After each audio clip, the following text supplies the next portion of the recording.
Controversy is for some reason always a part of gaming. From Sony fans mad over a puddle in Spider-Man 4, to journalists and casual gamers demanding an easy mode in every FromSoftware game, we have seen the landscape of gaming become downright annoying.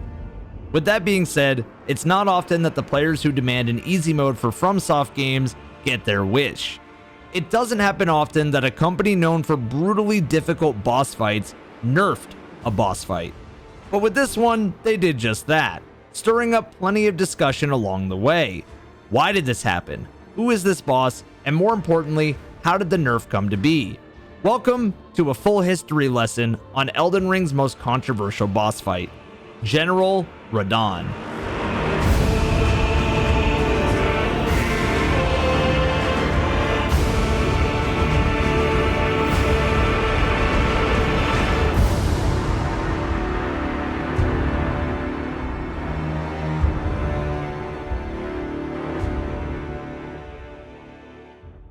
Along the journey of Elden Ring comes the choice to take your first steps into Caelid.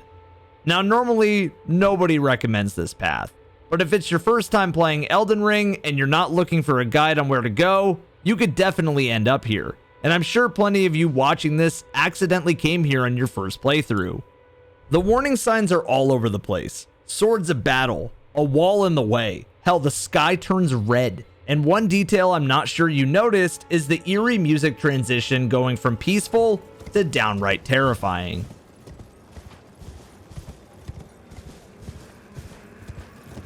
Caelid became a fan favorite area because everyone loved the scenic views. A nice walk on the beach with their dog, a lake view, taking in those nice smells of rot. There's wanderers on fire with no sense to put it out. And of course, the dragons. In all seriousness, Caelid is the latest entry into FromSoftware's library of poisonous swamps. Yes, Miyazaki, just because you made it red doesn't mean it's not a poison swamp. Every time, I swear. Unless you're Iron Pineapple or Zero Lenny, chances are you got bonked on the way through Caelid. This is one of a few optional areas in the game, but if there's one thing I've learned watching and playing FromSoft games, it's that the community doesn't care about that. In fact, we'd rather jump full speed in because there's that challenge. Caelid is the definition of the bad ending, but the story could have been so different had the Protector of the Stars been able to win his grand battle. In ages past, many warriors journeyed to the Caelid wilds to hone their strength. Caelid was the historical stronghold of the demigod that reigns supreme over the stars, General Radahn. The Caelid we see in the game has been marred beyond rescue. As a result of the battle between the goddess of Rot, Malenia, and the protector of Caelid, General Radahn, Caelid became rotted. Radahn was defeated in a draw to Malenia, but the Rot had done all the damage to the core water supply of Caelid, the Onsel River, and created the Lake of Rot. East of the Swamp of Aeonia lies Sellia, town of sorcery. It was here that Radahn learned gravitational magic in his youth. The town is still intact and guarded from those who would steal its magic. Along the southeast portion of Caelid is the last hope against the Scarlet Rot, Redmane Castle. It's here where the old seat of the general was once held, and now protected by his supporters waging a losing war on the creatures of the Scarlet Rot. If you come to Caelid, and more specifically Redmane Castle, very early, there is a boss fight, but it's not General Radahn. Let's go. No more bitching. This fight, though. This fight.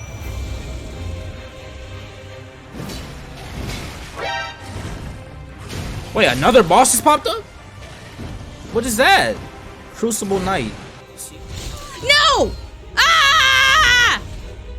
I don't like this fight! Oh, he's flying? That's not even fair. That's not fair at all. Die! Die! I killed you! Die! Once these two are dead, you'd think the main fight would begin. But that's not the case, and instead you meet this handsome devil, Knight Jaren. A celebration of war! The Radahn Festival! So, how do you start the fight? Well, you need to speak to Ranni the Witch all the way over here in Ranni's Rise. Once you speak to her, you speak to Blide, Iji, and Celavis, then you can fight. Immediately, you can feel the intensity of this boss fight about to happen as the Radahn festival begins. Champions, prepare for battle! There's so much emotion that adds to this area when you know more about the people who are hosting the festival. You and Blide are there to kill Radahn in service of Ranni. This maiden is probably here because Celavis is a coward and sent her instead, while Jaren and the rest of the people around the festival are there to put their beloved general to rest and free him from the very rot that lost them the war. Anyone who went here just knew it was about to be a magical fight, and when you finally reach the battlefield, that cutscene said it all. Oh man, this is intense. Big surprise. Big boy won. Oh, God. Now he gathers the corpses of former friends and foes alike, gorging on them like a dog. Okay, we lost. There's no way we beat this motherfucker. Because I think we're under level for this area, but maybe I'm wrong. Who knows? On the battlefield is this massive boss that just beat the hell out of you before you could even get close. These arrows are what starts the fight, needing precise timing to dodge. Whether you chose to summon or not, Radahn at release did not care and would still launch a barrage of arrows afterwards. Immediately questions of, how do I beat Radahn? Were popping up all over the internet. And when you get a boss the size of the Eiffel Tower throwing arrows like popcorn at you, you probably ask the same thing. About 25% into the fight, you begin phase 2, where Radahn pulls out a meteorite and coats his blade in it. These attacks are really brutal and definitely caused a lot of frustration amongst the community for the complaint of the absurdly large hitboxes. What a lot of players didn't realize on release is that this boss attacks you in a 360 space, meaning you can't get used to dodging to one side or another, or you'll pay. Like, he's just spinning, and he just keeps spinning. It'll never stop. Like, the man will not stop spinning. It keeps, and it never stops. But why? It's also one of the only main bosses that allows the freedom of using your horse. But I know what you're thinking.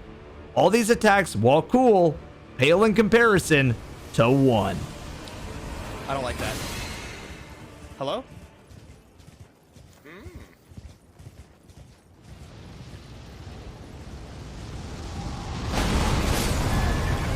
What the fuck?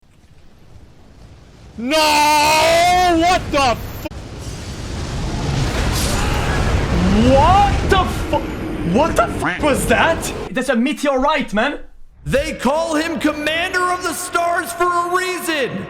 I'm not gonna lie, this one caught me off guard so much the first time I faced him. And you know what?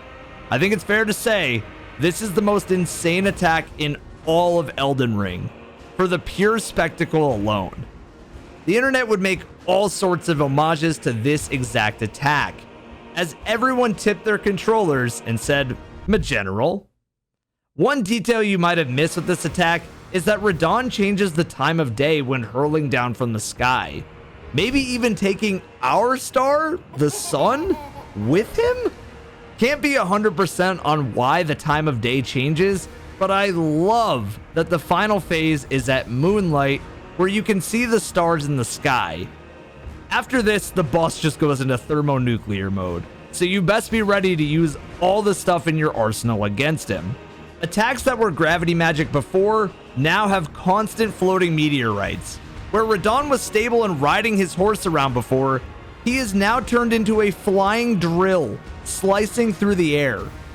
Calls to nerf this fight were starting to take over the internet, and word was spreading that Elden Ring's hardest boss was a fight you could do pretty early into the game. For the players that did eventually beat Radahn, summons or not, the fight was the ultimate cinematic. Come on, back over. It's time to die, bruh. Let's go. Where you at, motherfucker? F you. On my I don't need summons. I don't need anything.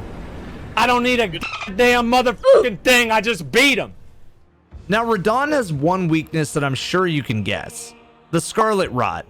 Using any form of rot infection would make your time a lot easier, but clearly it just won't be free. Players were resorting to cheesing the boss by using rot breath and sitting in a corner while his health would whittle down and the NPCs attacking him. So yeah, you could definitely win this fight and release. Just hide in the corner and let everyone else do the fighting for you. Imagine being an early game first time player and hopping to this fight around level 30 or 40 when it's recommended to be at least 70 or 80.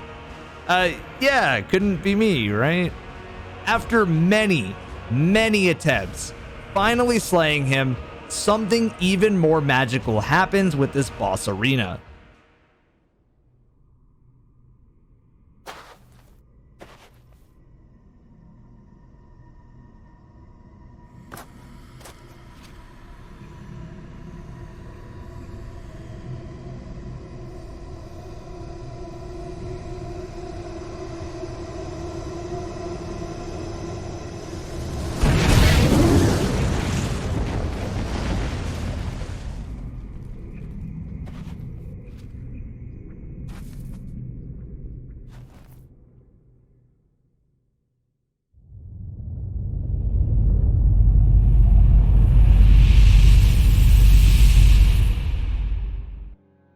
Radahn's remembrance is one of the best out there, as his great swords, which are important for one of the best rune farms and are just great weapons in general for any strength build, are just insane.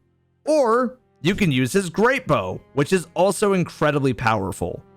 His great rune isn't the best out of all of them in my opinion, but it's still worth picking up. So now you have unleashed the stars back into the world on their path. And for some reason, Radahn was protecting the world from something. But that something isn't on topic for this video.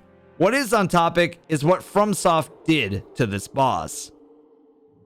In patch 1.03, Radahn saw a heavy nerf to the fight, leading controversy to ensue. Radahn was always one of the hardest bosses, but fans were pretty split on the nerf, with a lot pointing to the idea that enough players complained that Radahn was too strong, leading FromSoft to nerf him? If there's anything I've learned about the company that made the Bed of Chaos, Orphan of Kos, Nameless King, and more, they wouldn't just nerf a boss because fans were unhappy, right? What do you think? Miyazaki has been notorious for saying that he doesn't read anything about his games after they are released. He doesn't even play them when they're done. So either someone else in HQ got annoyed with the fight, or it was due to fan outcry. The nerf saw Radahn lose 40% of his weapon hitbox, losing 10% melee damage. Some hitboxes on the explosion and projectiles were now smaller and would grow slower. And finally, a very annoying portion of Radahn's attacks, the homing orbs, were now heavily changed to make Radahn's fight a whole lot more forgiving. Longtime Souls fans were not happy at all, blaming the mainstream attention Elden Ring had attracted for the reasons fights like Radahn would never get the same level of challenge again. Wherever you stood on this, it was odd since Elden Ring hadn't been out for that long. This nerf coming in March, less than a month after release. Do we win?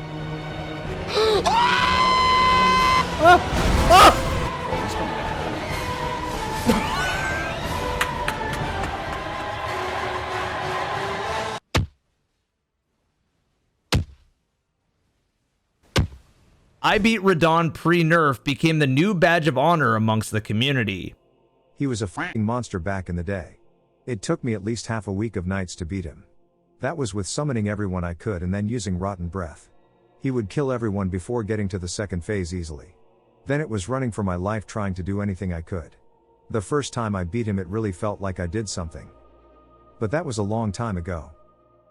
But just when players thought Radahn was going to be nerfed forever, something even more unbelievable than a 100-foot general riding a small dying horse and flying from the sky happened, putting all the controversy to shame.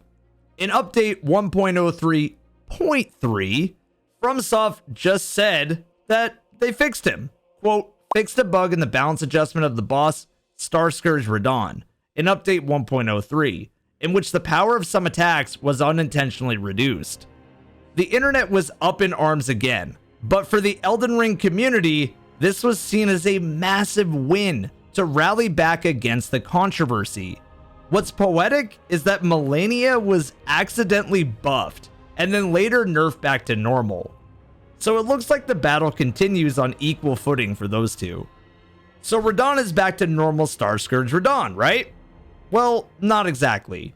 It seems that although Radahn is fixed, some claim that he's still far weaker than he used to be, claiming that the hitboxes are different now. So I want to ask you, if you played Elden Ring when it first came out, and you have now, is Radahn noticeably easier? Is he the same? Maybe you're better than before. Leave me a comment. Star Scourge Radahn has a name as commanding as the stars he watches over. The strongest demigod of them all. Weakening, but not killing, the goddess of that rot. Caelid is forever plagued, but the people of Caelid, more specifically those who still fight against that rot, will always sing the song of their general, nerfed or not. Here's to one of the best bosses of all time.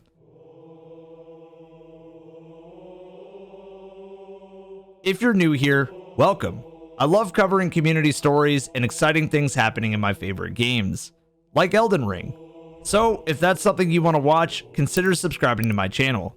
Thanks for watching and have a great day. And enjoy some bloopers.